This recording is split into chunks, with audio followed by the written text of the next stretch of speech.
This is still one of my all-time favorite lenses. Welcome to Director Discovery, and I am Nicholas Clayton Lee. Let's get into it.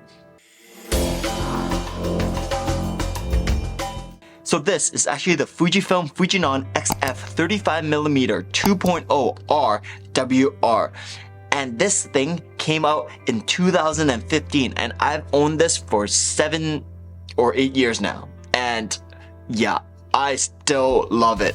It's still one of my go-to lenses, especially for street photography, because it's so small and lightweight. Look at this. Like I feel like I can throw this and it's smaller than the size of a baseball, and I can like really hurt somebody if I throw this.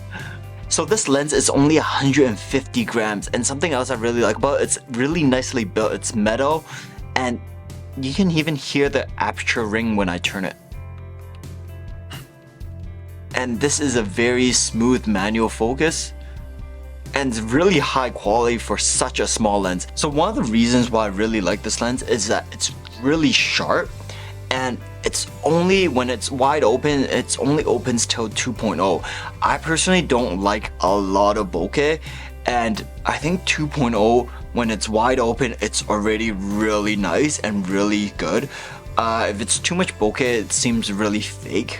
That's why I personally don't like it. And I don't find that it's a lot of skills involved, because all you have to do is just turn the aperture ring to the widest and then just take the photo. So something else about this lens that's really good is that it's weather resistant. So that WR in the name means that it's weather resistant. I can go out in the rain or the snow and the lens will still work completely fine. Something I really regret is I had a Fuji X-T10 before, and I really regret selling that because it matched so nicely with this. It looked so nice because it was so small, and this is such a small lens that it just looked really pleasing.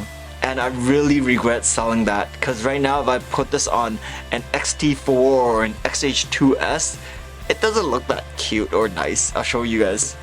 Like, this is how it looks right now. And honestly, it doesn't look that cute or nice, I think.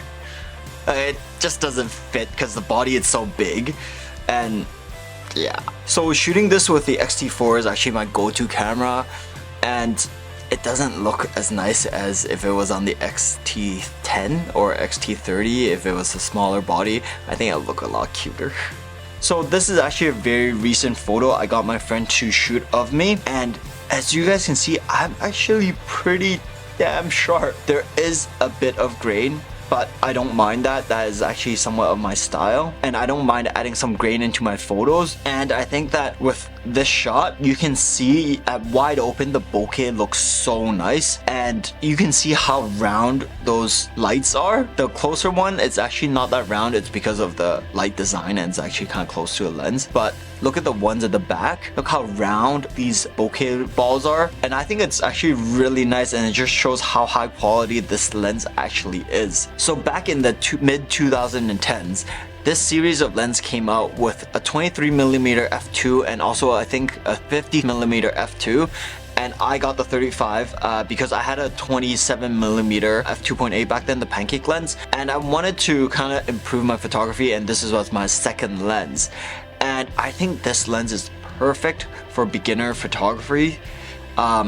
This or the 23mm f2. So it really depends on how you want to take your photos and what you want to take photos of.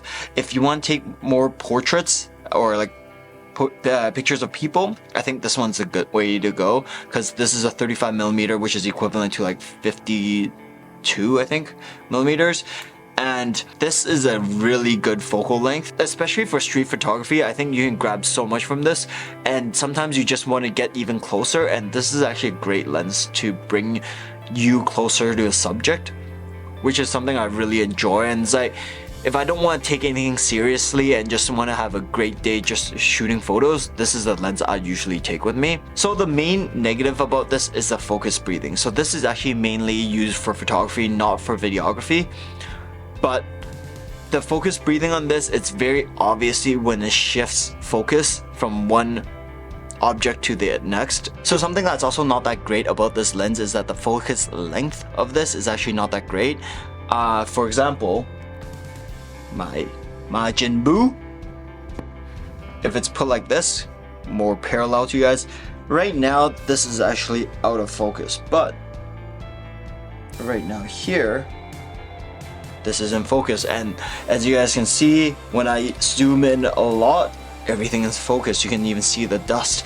I really have a lot of fun with this, and I really recommend if you're a beginner photographer getting into Fujifilm, get this kind of lens, because this is only $540 Canadian, which is around $400 US. For a lens like this high quality, I think it's actually worth getting. This being my second lens I ever bought, it's because of this lens that I think I truly fell in love with photography. So I do have somewhat of a sentimental feeling towards this lens, and this lens is actually from Thailand because it's actually cheaper to buy a lens in Thailand than pretty much anywhere else in the world. And I got a friend to actually help me buy this. So I really love this lens, and I really do not plan on selling it. So I am thinking and wondering how it will turn out at the end of it all. This is actually a pretty good lens. I'd highly recommend it. Anyway, hope you guys enjoyed this video. Please let me know what you guys think about this, or if you're actually considering getting something like this. Thanks, and I'll see you guys next time.